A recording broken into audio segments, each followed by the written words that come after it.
Hello, this is the second scenario in the Night of the Zealot. This is part 2, the Midnight Masks. We're going to be carrying on from Roland's disaster in the first part. It all seemed to be going so well, but who knew if you got 4 automatic fails, things would end badly. Now, it did end badly, but it did gain a few things. LOTR Chandler has joined us. Here she is. We saw her in the first scenario, and she will now go straight into Roland's deck as a bonus card. Fantastic. In addition, because we completely explored those 2 rooms, and that was 2 experience, and you get 2 bonus experience. So with those experience points, you can spend them on cards as relates to your investigator. So Roland can take level 0 to 5 neutral cards, level 0 to 5 guardian cards, and level 0 to 2 seeker cards. So with his 4 experience points, I have purchased magnifying glass, which is in, which I already have a copy of in my deck. But this is an example of an upgraded version of a card. Here's, on the right is the original magnifying glass, and on the left is the new one. You can see by this pip at the top, it costs 1. So already right away should jump out that it only costs 0, rather than the 1 of the original one. They're both fast, which means they don't take an action to play.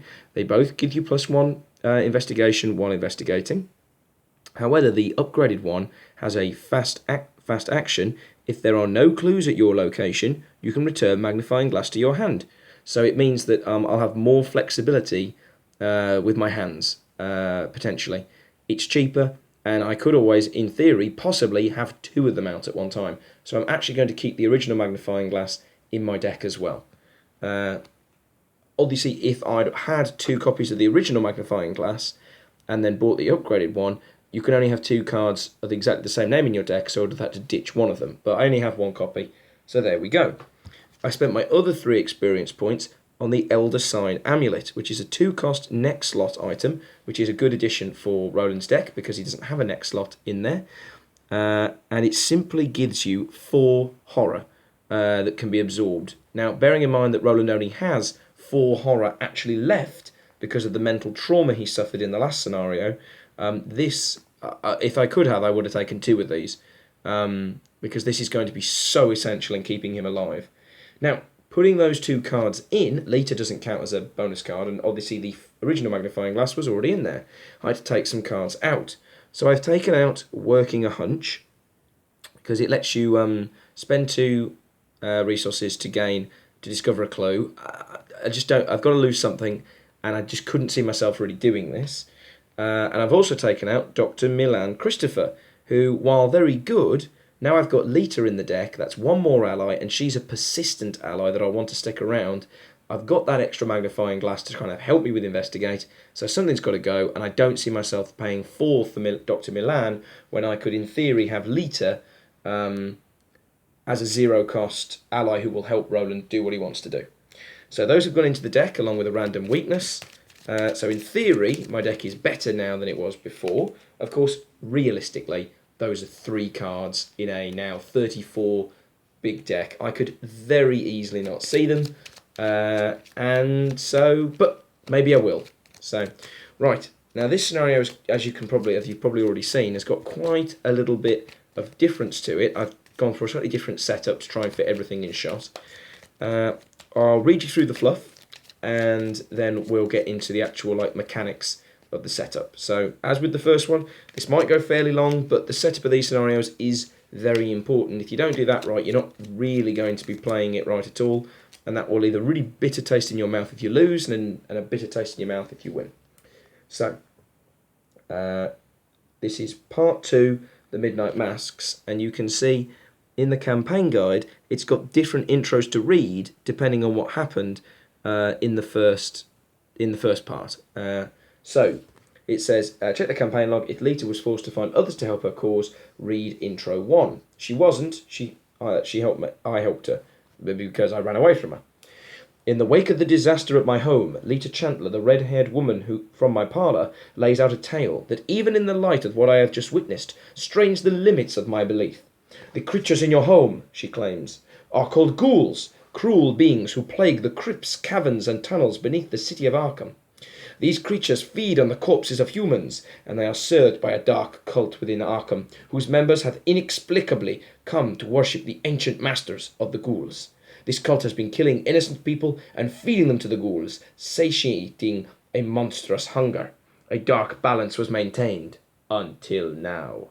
Recently, Lita continues, one of their lairs, where the corpses were stored, was destroyed. Since then, the ghouls have been more active than usual. I have tracked their movements and tried my best to stop them from running amok throughout the city, but I think there is something worse going on. The cult has been planning something darker and more ominous than anything I have yet observed.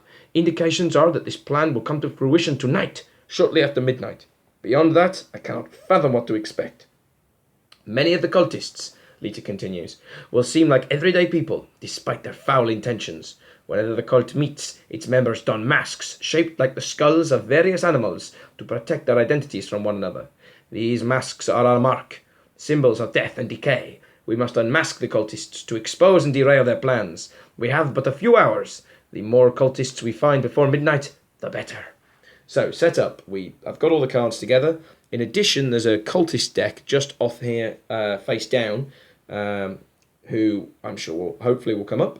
Then we actually have 2 downtown location cards and 2 southside location cards, and we will randomly pick one of them to be in the game, and the other one will go out. And I love this sort of variable setup, because it means you can't be like, oh, well, we should always go there because that will give us X. There are certain places that are going to be the same each game, but that's different. Now, because I'm playing a one-player game, there's nothing extra on there. The more players you play with in this scenario, the more enemies will start out, which actually wouldn't be that bad for Roland. But there we go.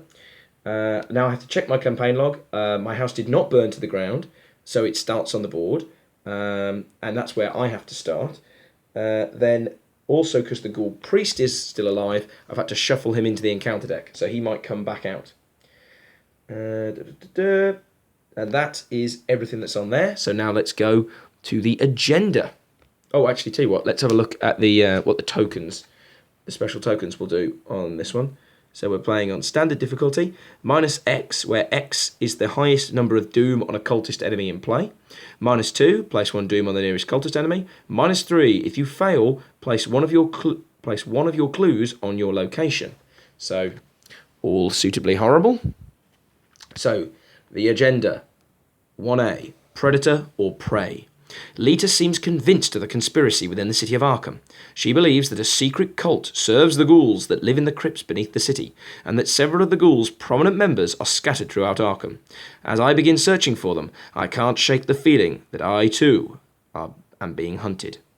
And it lets me have the global ability to resign. You don't want to risk taking too long, so you head to safety with the information you've gathered. 6 doom required to advance. And then here we go, Act 1A, Uncovering the Conspiracy. You have 1 night to find the members of this cult and unveil their plan. The more members of the cult you find and interrogate before midnight, the better. Action. The investigators spend 2 clues per investigator as a group. Draw the top card of the cultist deck. Objective. Find as many unique cultist enemies as you can and add them to the victory display. If there are 6 unique cultist enemies in the victory display, advance. Although the chances of that are practically nil. Having played this scenario a few times, this is just a case of damage limitation. My main goal is to make sure that Roland doesn't die again, because he's already traumatised enough as it is. So I started on my house. What a lovely looking place. Despite what happened, you just couldn't bring yourself to destroy your home. Although I did so badly in the first scenario, I didn't even get that choice. So it's a 2 shroud with 1 clue. Forced. When the Ghoul Priest spawns, spawn it here instead of at its normal location. Action. Draw 1 card and gain 1 resource. Limit once per turn. I still feel uneasy about going back. And that's where Roland starts. And there's 1 clue there to get. Although 2 shroud is about as easy as it's going to get in this scenario, because there's some absolutely horrible places. So, I've got to look at my starting hand. It's a difficult one, this one, because when those cultists come out, you've got to convince them by some method, you can. There's a parlay option on most of them. There's other means to get some of them, but there's only 5 cards in the cultist deck. So where is the 6th cultist? Bum bum bum. Well, spoilers, he will definitely come out. So, and you'll see why that's such a bad thing when it happens. So 5 cards for my starting hand. Elder Sign Amulet, we'll be keeping that. Dodge could be absolutely essential. I swear this is a Dresden Files Full Moon card. Upgraded magnifying glass, fantastic. A knife, deceptively good, and overpower, just to give me the edge on that one physical test when it will really matter. I think I will keep all of those cards. Right then, so first things first, I'm going to use my house before I end up leaving here. So I'm drawing a card, I get Guts and a resource. So that's my first action. I'm going to equip the Elder Sign Amulet for 2. And I'm going to equip my knife. I'm not going to equip my I'm not going to bother equipping the magnifying glass and investing. Oh my gosh, the light there is terrible. Oh, maybe if I de-sleeve. No, it's still not good. Oh gosh, that's awful. I knew there was a reason I didn't set things up this way. There we go. Knife and Elder Sign Amulet. I need to pay for that knife as well. Yeah, there's a reason I didn't want to investigate this turn, because obviously if something spawns, then Roland can always kill it and get the clue that way. So yeah, and I really wanted to make sure I had that knife ready to go in case something turns up, and I need that Elder Mage Amulet because I only had 4 horror left before I dies. Before I dies? Oh my gosh. A resource and a card. Physical training could be very, very, very helpful. We didn't see one of these in the first one. So you put this on the table and basically lets you spend a resource before you do a test to boost the relevant stats.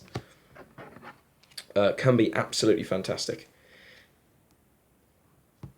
Right then. Mythos Thays, a Doom goes onto the current agenda. And draw a card from the Mythos, from the encounter deck. Oh well, here's Law of Sod. Crypt Chill. I've got to test my will of 4. If I fail, choose and discard 1 asset I control, and if I can't, take 2 damage instead. So I don't really want to lose my knife or my Elder Sign Amulet. I mean, obviously between the 2, I would lose the knife. So I'm actually going to play Guts on myself. So that pushes my will up to 5. Oh gosh, it's so glary. There we go. So that pushes my will up to 5. So it's 5 against 4. Because someone's turned the heating off in Roland's house. -1! That is a pass. Thank the gods. And because I used Guts as a skill card, if the test is successful, draw a card. So I will draw a card. Ha! It's another knife! Well, that's no bad thing, because it does mean I can use the discard action on my knife to really do some damage if I need to. Good. Alright then, much better, well not a much better start actually, I had a good start last game, but... Okay then. So, as a fast action, let's put Roland's magnifying glass into play. So that will give me +1 book while investigating. So, let's do an investigation. So that's 4 investigate against 2 shroud. -1! It's a success. So I can take that clue and put it on Roland. And then, as a fast action, if there are no clues at my location, I can return magnifying glass to my hand, which I'm going to, just to keep my hands free. Now, I've got 2 more actions. Now, from my house, I can only go to Rivertown. So let's... do you know what? I'm going to do my house action first. I'm going to take a resource and a card. Flashlight, fantastic. Although I can't use it and the magnifying glass and the knife at the same time. But it's good to have a backup and a resource. And then I'm going to move to Rivertown.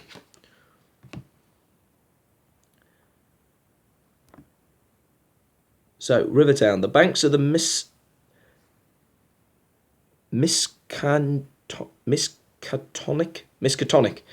The banks of the Miskatonic River are lined with docks, warehouses and small shops in a district aptly named Rivertown. I wonder if that's a Banks of the Anduin reference. Let's flip it over. It's got one shroud and one clue. There is something unsettling about the water of the Miskatonic River tonight. It ripples and bubbles as though something is moving beneath the surface. Lovely. And with one shroud, there's a clue there as well. I don't have an action, unfortunately, to grab it. But if an enemy spawns, then Roland can always deal with it. I'm actually relatively tempted, again, that I've played this before. I know that I'll probably end up back in Rivertown. So I'm tempted to actually leave the clue there, just in case. Which I know sounds mental, and is mental. So, a resource and a card. Oh ho ho! We didn't see this card last time. Perception. It's the same as Guts, but it's for investigation. Really helpful since there'll be some very high shroud levels I'll be dealing with. Great. Good. So now it's the Mythos things. Obviously I'm running through things a bit quicker than I did in the first game because, you guys are fast learners. So let's have a look at our next encounter card. Oh no! False lead. Look how sad the man is. Revelation. If you have no clues, false lead gains surge. So I have got a clue. Oh. So if you have one or more clues, test investigate 4. For each point you fail by, place one of your clues on your location. This actually isn't too bad because the shroud here is only 1. Now my investigate is 3. This really isn't that bad a check, so I'm just going to leave it down to luck, because if I fail it, it's not the end of the world. Skull, -X, where X is the number of Doom tokens on a cultist in play, the highest number of Doom tokens. So that's minus nothing, but I still fail. So I drop my clue in Rivertown. Cool. Okay. Yeah, it's not. There are much worse places to drop a clue. Right. Okay then.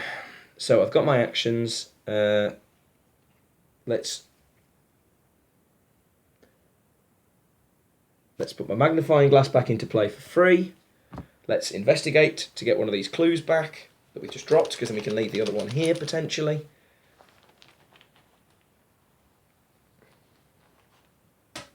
Skull, -X, where X is the number of Doom tokens on an enemy in play. That's -0. So that means I get one of those clues.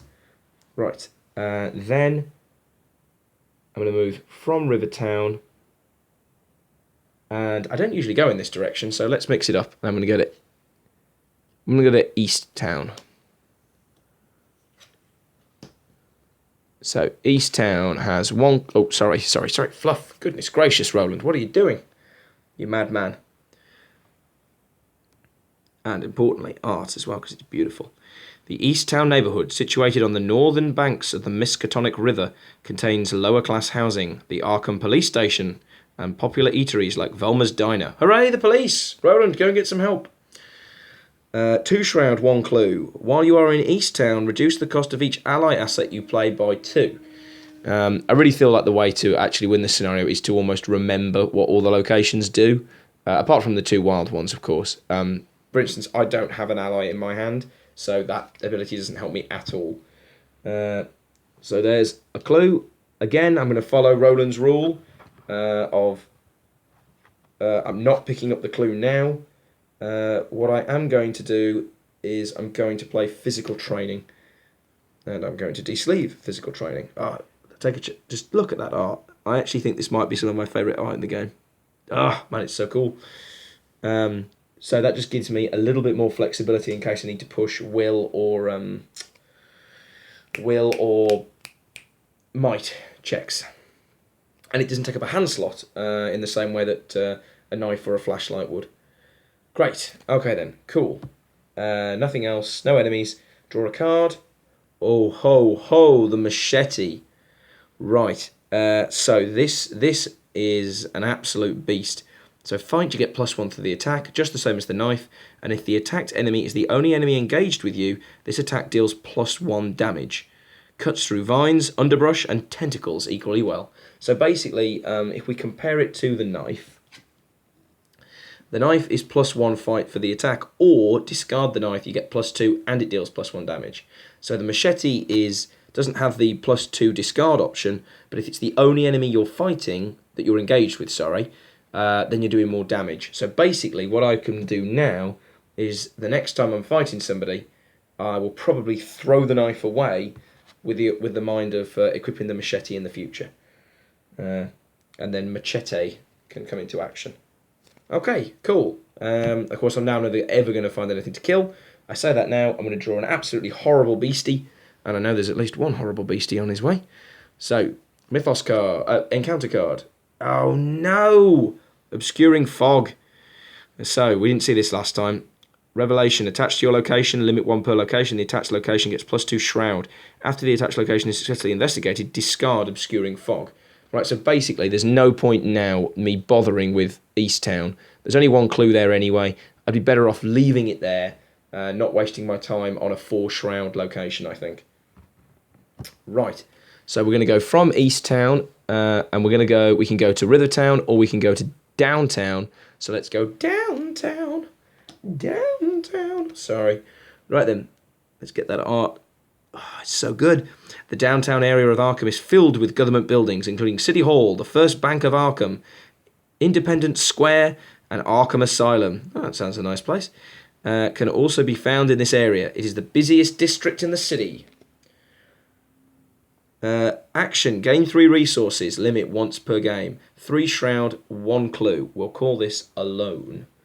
So, puts a clue over there. As Roland basically just runs around the town like a madman. So that was my first action. Now, at Shroud 3, I'm only going to be 1 ahead. And obviously if I strip that place of clues and an enemy spawns, then I'm not going to get the most out of Roland's ability. So I'm not sure that... I'm not sure that gaining that clue right now is going to be to the best of my advantage, but maybe it would be. You know what? I'll take the 3 resources from that once per game ability. And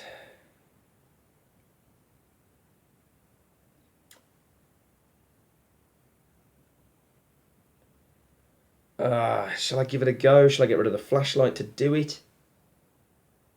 Yeah, go on then. Investigate. Discarding flashlight to boost. Because with the magnifying glass, while the flashlight's really, really good, I'm not sure I'm ever going to have a spare hand to use both the magnifying glass and the flashlight. And the magnifying glass is just so much more flexible. -1! Which is a success because, yeah, more than success. Excellent. So, that gets us a clue.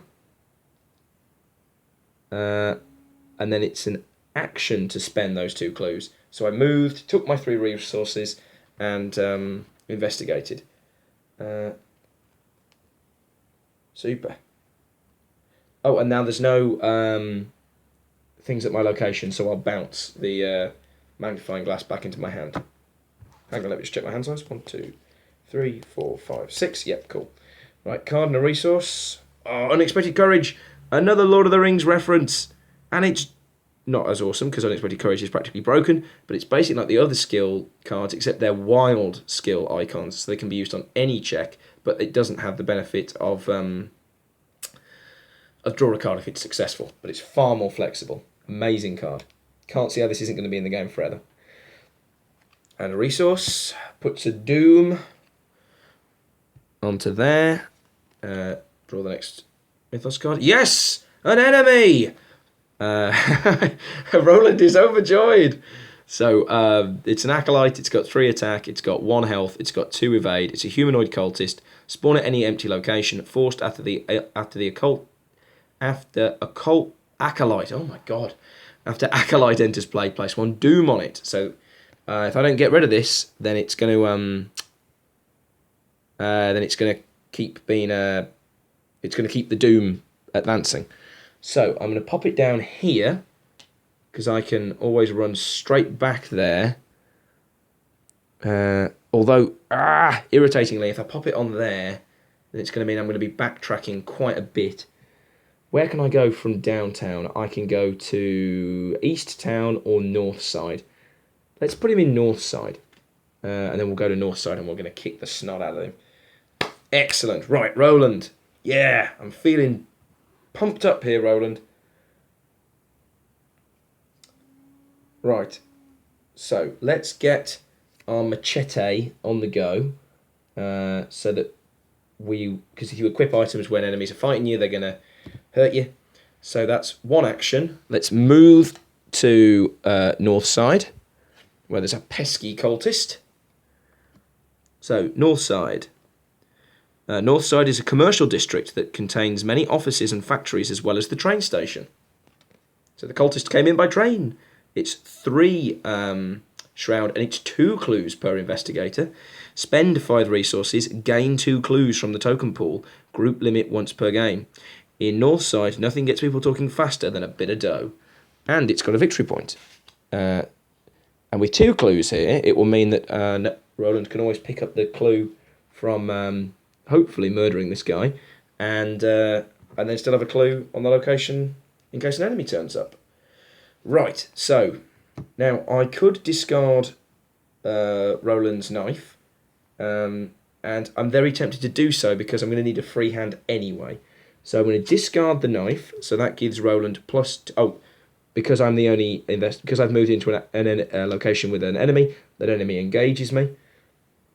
So discard the knife, which will do extra damage, which I don't need against the acolyte, but it's +2 fight.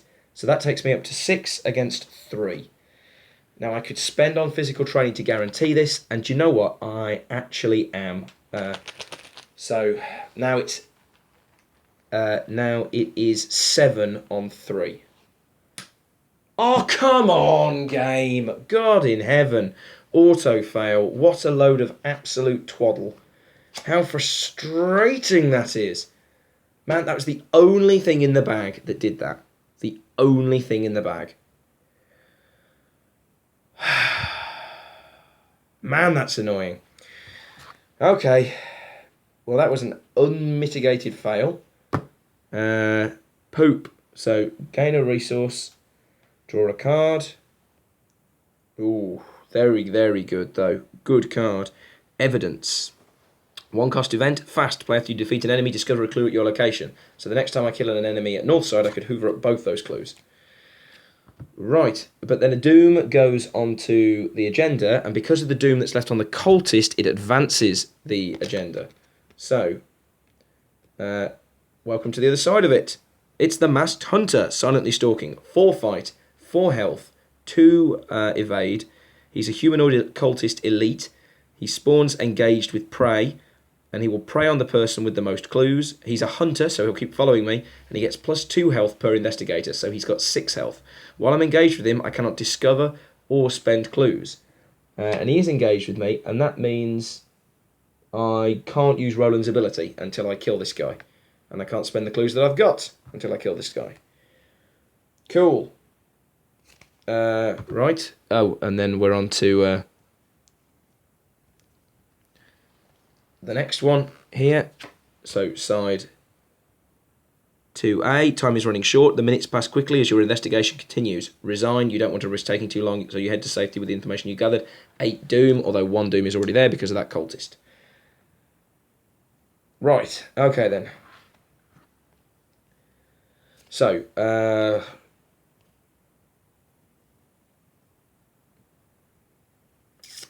boom, boom. Okay then. Right. So we need to do this and quick. So Roland is going to attack the acolyte first with his machete. So that is going to be fight +1, so that's going to be 5 on 3. I'm going to spend a resource, so now it's 6 on 3. I don't get the extra damage, but I don't need it because it's the acolyte. So, on the acolyte, -2, so that's a success. So the acolyte is dead. I can't discover a clue because of the masked hunter, but I've got rid of that doom. And now the masked hunter is the only enemy I engaged with, so I'm going to hit him with my machete. I'm going to play Overpower, which we've seen before. So it's 2 might icons. So now I am on 7 against 4. 0. So that's a success, which means it does 1 additional damage. So that's 2 wounds. So that's his extra health gone. So he's just down to his 4. I get to draw a card because the skill test was successful. Hyper awareness, my favourite art in the game. I think I really would like this as a playmat. 2-cost asset. It's boost. I can then spend to boost my book and my fleet. Which between that and physical training, I can now spend to boost every stat. So I'm going to hit the masked hunter again. And I'm going to discard. I need to make sure that this all happens. So I'm going to discard my knife. So that takes me up to 6 on 4. I'm going to spend a resource for physical training. So now it's 7 on 4. That is -3. If I fail, place one of my clues on my location. I did not fail because I spent to boost it up that high. So that's 2 more damage to the masked hunter. And unfortunately, that's all my actions. I'm